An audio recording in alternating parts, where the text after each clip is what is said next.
I don't know about you, but the thing I struggle the most with is being me. Because I look at all of my awesome friends, and I look at their gifts and their talents, and a lot of times I'm envious, I'm jealous, and I begin to start listing all of the things that I can't do, rather than looking at the things that I know that I can do. I love that story from Dr. Seuss. It's not one it's not like Green Eggs and Ham or Oh, the Places You Will Go. It's a journey of a young boy looking at everything that everyone else has that he doesn't, and realizing that he was already designed the way that he was meant to be.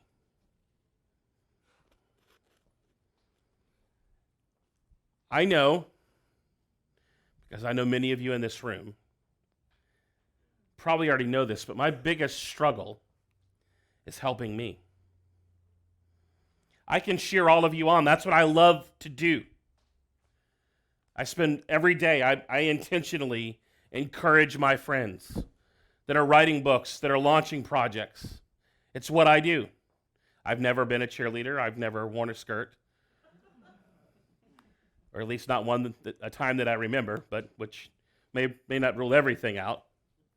I don't own pom-poms. I do own a megaphone because everybody needs one of those. I like cheering people on. I like to see other people do what they were designed to do. But I've noticed a trend in my friends, and a trend, I believe that other people make great mirrors. Because when we start to look at other people, we start to discover the things that are missing, or they can illuminate the things in us that we didn't know that we had.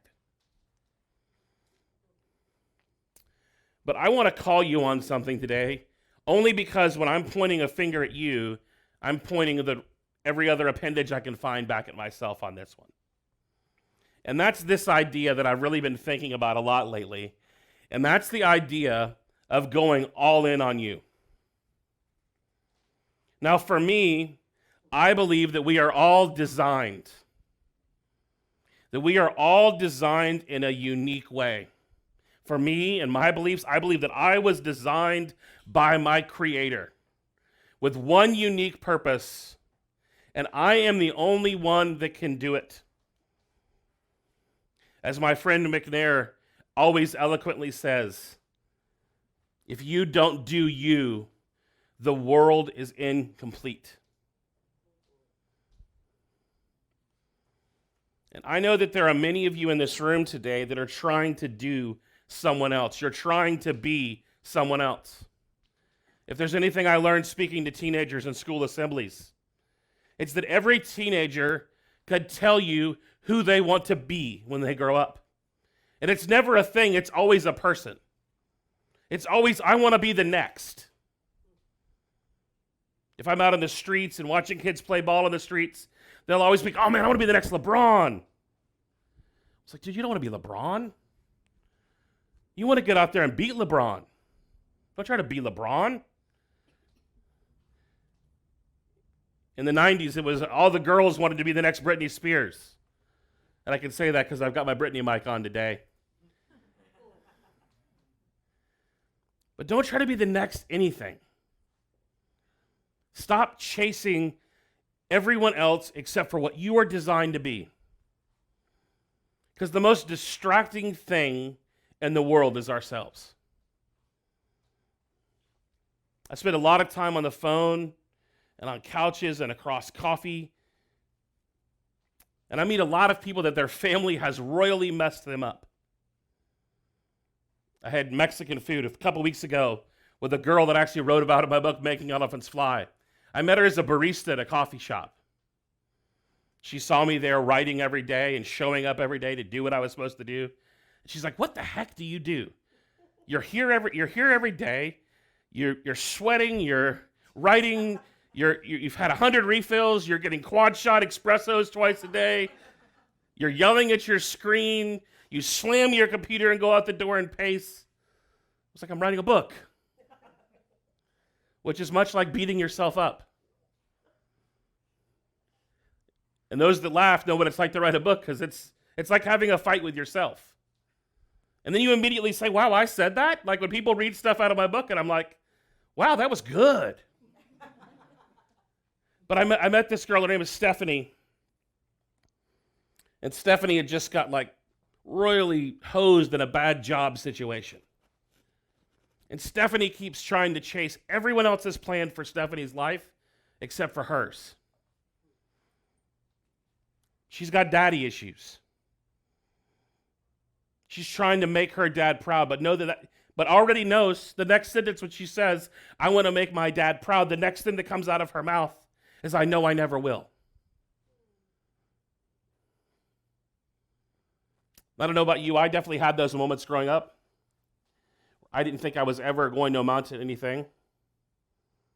I had the teachers that told me if I went back to my high school and put a book down on my English teacher's desk, she would think it was like April Fool's Day. Like, she's like, you didn't write this. And I wrote every word in my book. I didn't have a ghostwriter. I had a lot of fights with my editor, who happens to be here today. But I wrote every word. Like, there's a lot of quotes in there because I like quotes because they motivate me.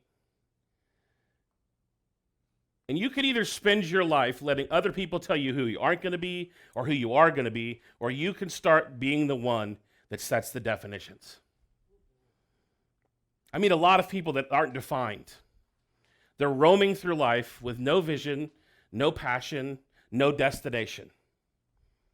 Driving in California has reminded me of the importance of knowing your destination. I went 40 miles. It took 9 freeways to get here, none of which were fully constructed.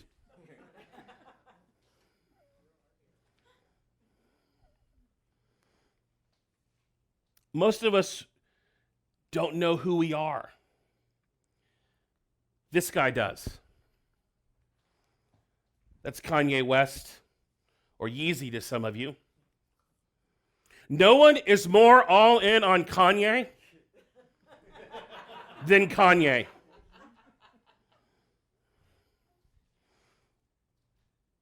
I still think he's crazy, but I also know that crazy people change the world. You don't have to agree with Kanye West. I accidentally ended up at a Kanye West concert. I was turning 30 years old. It was a while ago. And U2 was in the middle of their How to Dismantle an Atomic Bomb tour. And we had gone to one tour, and if you don't know anything about me, I'm obsessed with U2. I spent a lot of time in the music business. I have a hard time going to music. I love music, but I go to most shows, and I'm ready to fix everything that's broken. When you go to U2, nobody needs to fix anything. Like, they're at the top of their game.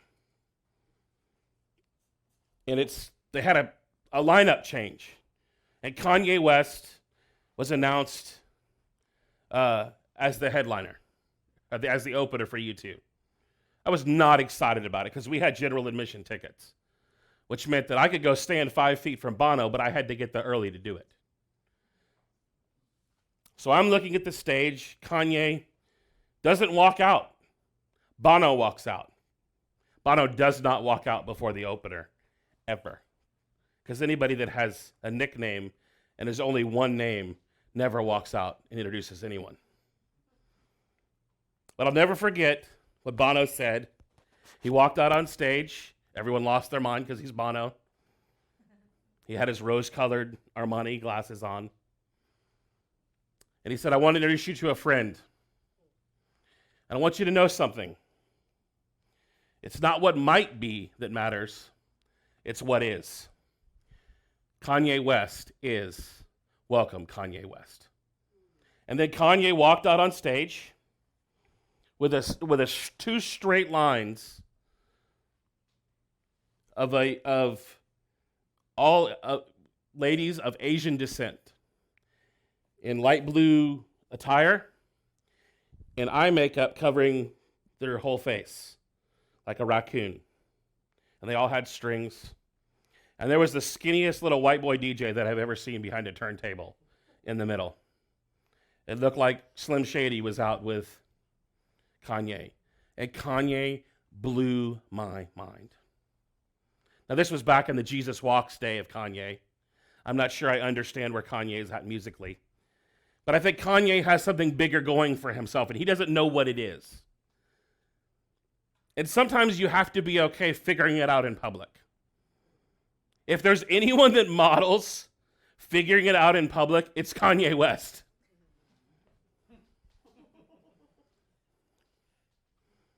And I love that he wears that hat, regardless of what you think of the Trumpster. He wears that hat because he said, I am not going to be defined by what they tell me to do. There's no one in hip-hop wearing a Make America Great Again hat. I may or may not have voted for him. And I would not wear a Make America Great Again hat. Mainly because I'm enjoying this thing called living, and it seems like that might get in the way of it doing in our hostile culture right now. But here's the thing with people like Kanye. Everyone questions Kanye. And Kanye probably does need some people in his life to question him. He could probably use a little backstop. He could probably use a filter. He could probably use some mentors. But Kanye is not afraid to be who Kanye thinks he wants to be. Now, I'm not suggesting that from now on we all leave this room and refer to ourselves in the third person or by one name. But I want you to think about your business, your life, the things that you're creating to go all in on you. Now, my buddy Craig Fraser, who's going to be sharing with us later today, him and I actually had a conversation about this during our mastermind, and we were kind of disagreeing with each other on the idea, is I don't believe anyone is going to believe in what you're doing more than you will. And I think the caveat that he taught me is when you stop believing, someone else is going to pick it up and take it from you. And I do agree with that. No one else cares about the things that you care about more than you do. So you have to really ask yourself, what are those things that really matter to you? What are your must-dos? What are the things that only you could do? Now, this whole process might require practically, because I want you guys to get some practical things. Some of you need to stop doing some of the goofy things we do in life. For me this year, it was mowing the yard. I did the math on what it costs me to mow the yard, but it cost me about $1,000 to mow the yard. It cost me $29 to hire the kid up the street to mow my yard. So here's why it cost me $1,000, because I lose most of a day when I mow the yard, because I'm severely allergic to grass. So I mow the yard, and I love the yard because I love the solitude of being on the riding lawnmower, right? I love the moment of being out on the lawnmower with a podcast. I wrote half of my book talking to myself on my lawnmower, thinking about, because you know what? It's the only time that life paused. But I've learned that life can pause in my chair without the grass blowing in my face, or just relaxing and spending time with my family. So I decided this year to stop mowing my yard, because that's not something, there are other people that can mow my yard. And let me be honest with you, I'm terrible at mowing my yard. I have a Sears Craftsman lining lawnmower. I can't drive that thing straight. I run into the side of my house at least once a time because I'm the guy that doesn't like weed eating. So I get that thing as close as I possibly can to the side of my brick house where you see the sparks coming off the side of the mower. Because that's weed eating that doesn't have to be done, right? I want to be efficient at it. But Boy Scout John up the road, that $29 goes a long way in his life. He went to camp because he mowed my yard, right? He went to Boy Scout camp, and he needed that because his parents kicked him out of the house, which we won't talk about that parenting trick. But, yeah, exactly. You're struggling in life, and I'm going to send you out on your own. Good luck. But there's some things that all of us, if we are really all in on us, we've got to not do anymore. And it may require sacrificing. Because I'll be honest, at the time, 29 bucks doesn't sound like a lot of money. But when my yard probably needs mowed about 23 times throughout the summer, you do that math, that starts to add up to a couple car payments or a couple other things. Like, we're all entrepreneurs. We're all like pinching pennies and making sacrifices. And I'd rather spend 29 bucks a week on Facebook ads because that'll actually make me money. But I realize my time is money. And so I'm taking inventory of my life and asking, what do I not need to do anymore? Because one of the things I've discovered in the last 18 months is I can only create in the margins. I can only create and put things on a sheet of paper where there's blank space. I can't do anything with a space that's already filled up. And part of going all in on you is telling a lot of people no. See, I know for my life, I want to be able to, when Stephanie messaged me and going, my life is a burning dumpster fire. Can you help me today? And no, I shouldn't help Stephanie. Stephanie hadn't even bought my book, right? But I gave it to her because she's dead broke, right? And she's already returned the investment because she's like, I'm reading it, I'm doing this, I'm trying this hack right now, I'm trying to figure it out. But I'm willing to invest in someone, right? Now, investing in people is much like investing in money. When you invest in people and they do nothing with what you give them, you're no longer going to invest in them. But I love a quote from Andy Stanley, and every one of you in this room have probably heard me say it, but I don't know a bunch of you. But I believe this, and it's a core value that I operate, is that do for one what you wish you could do for everyone. I can't say yes to everyone, but Stephanie called me on a day that I was like, well, I've got a 4 o'clock meeting, and I have an 11 o'clock podcast interview, so let's do tacos at 1 o'clock. And I gave her until the minute before my interview and walked across the street to the coffee house. And I don't know if she's going to execute on everything, but I want to say yes to building people. That's what I want to go all in on. And so I'm a toy person. I'm a memento. So I've got poker chips, and they're yellow because they're thing poker chips. I had this idea. They would actually have the thing printed on them, but they would have come from the same company that your name tags are coming from. So I'm glad I just went to Amazon and bought some yellow poker chips. But take a couple, right? Put a couple, maybe put it in your pocket and carry it around with yourself everywhere you go, because that's why I got poker chips, because they're good to have in your pocket. Like, remind yourself when you're getting your keys out of your pocket, or if you're a lady and you dig at the bottom of your purse, whatever happens down there, I don't understand what's going on down there. Every time my wife's like, get something out of my purse, I'm like, no, I'm not going in there. But so maybe just come up, grab, there's 3 of them. A couple volunteers, just come grab them, hand them out. Not everybody at once. You guys are close. So just get some poker chips. This isn't an endorsement of gambling. Vegas bugs me. I don't like smoking, but I do like eating.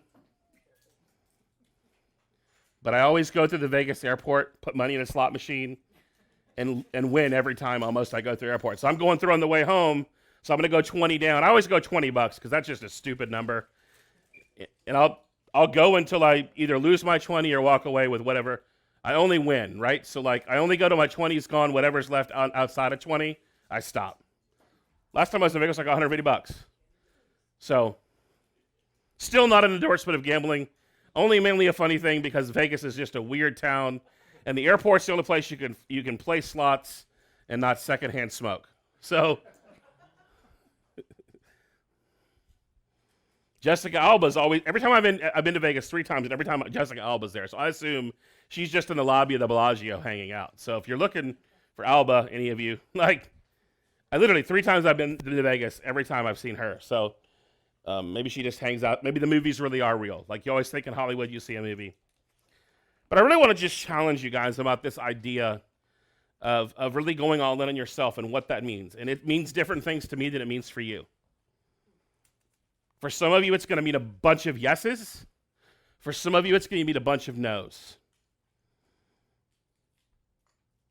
I have a coaching client of mine who says yes to everything. So I literally went in after our last call and I recorded my voice just saying no in 3 or 4 different ways. I converted him to iPhone ringtones.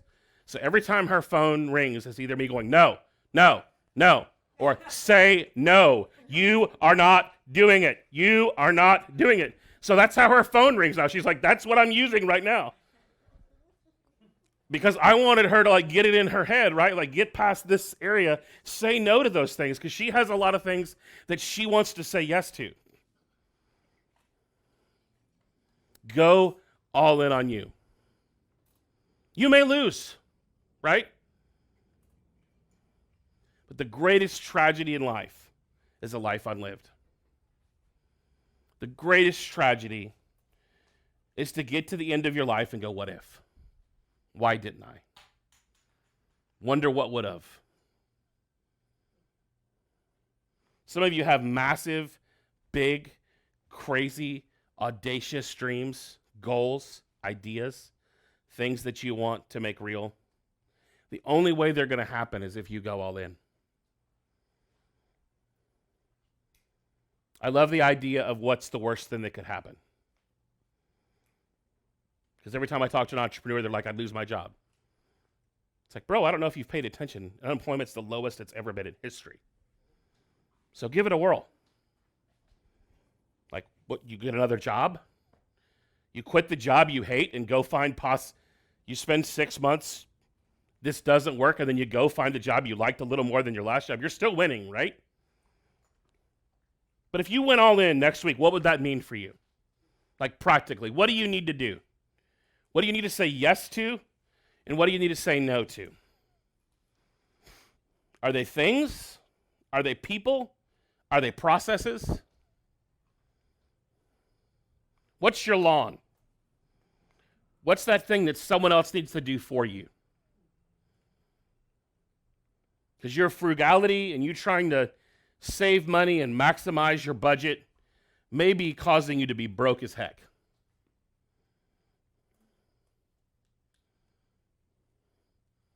How can you go all in on you? The easiest way you can do it is to stop looking at what everyone else has that you don't. Stop worrying about the kid with duck feet. You're in a room full of people that may or may not be more talented than you are.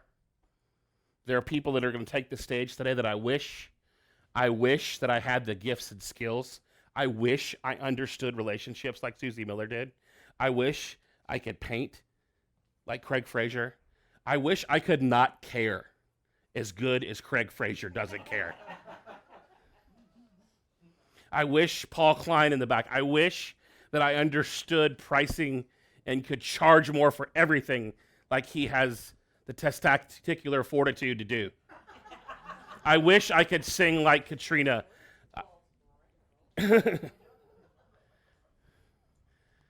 I wish I was as creative as McNair. But I'm as creative as Terry Weaver. And that's good enough. Right? So go all in on you. The only person you need to be looking at is probably yourself in the mirror.